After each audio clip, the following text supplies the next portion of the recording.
So we're here today with Liz Beto from Vision Martial Arts, and just want to share this incredible fundraiser that they just hosted called Kick-a-Thon. And we want Liz to kind of share with you all tonight about like how they put that together and how you might be able to do that with your team. So Liz, thank you so much for joining us. Thanks for having me. And why don't you just tell us kind of just an introduction of like, what is Kick-a-Thon all about? Sure, so Kick-a-Thon, we teach martial arts, and we wanted to come together and bring our students together with an event of something that they already know. So the Kick-a-Thon was seeing how many kicks you could do and getting a pledge per kick or a flat donation per kick. And then we all came to an event and basically put it all together and had the kicks done there. So you basically just engaged your current students We did. to fundraise for the American Cancer Society through your Kick-a-Thon. Yes. Okay, awesome. Yeah. Now, all right, so my first question is, are they kicking boards? Are they kicking, what are we Good kicking? question. So we actually kick their x-rays. It's x-ray paper. So, because we're going for speed, not power. So it's this paper, it like claps a little bit, makes a fun sound for the kids. It gets them excited to go, and it's really easy and cheap to use. Awesome. And way cheaper than boards, there you go. Way cheaper than boards. All right, so as far as like getting the kids signed up, because you mentioned that the kids can get pledges per kick. Yes. How did you do that functionality of getting people signed up for the event? Right, so we went through, I spoke to some of our parents who are part of the PTA to find out what they did for their fun runs. Because it's the same kind of concept, you get, a pledge per lap. And so they guided me to 3 different websites to use, and we picked the one that we thought had the least amount of taking percentage out for after the whole event. And we were able to sign the students up from there. With that page, just like with any other PTA fun run, you get your own personal page so that students could go out, their family members could donate straight from there. And then at the event, we just put in how many kicks they did, and it automatically charged them. That is super cool. I like that. Made it It's easy. super easy. Yeah, it was very easy. Awesome. Now, as far as like the day of the event, so you have all these kids coming, and how many kids did you have? So we had 219 come to the event out of our 6 schools, which was pretty good. Wow. For inviting all 6. The year before, we only had 3 schools and had just started, and we had about 80 to 90. So it was a huge jump.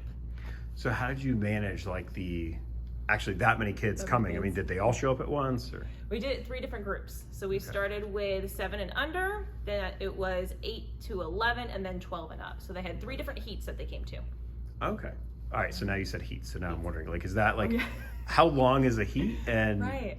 does each kid do 3 heats each, or how'd you do that? So the heat was like a group, so their age group, and they did 10 30-second rounds.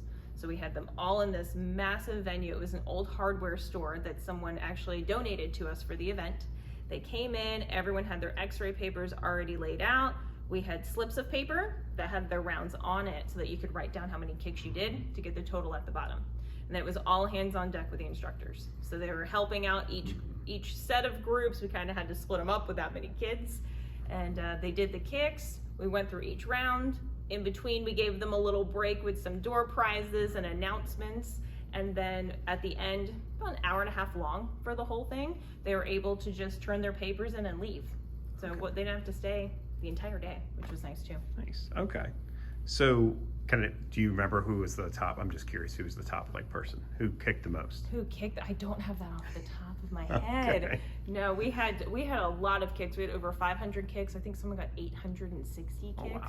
It was a lot. That's serious kicking right there. It was serious kicking right there.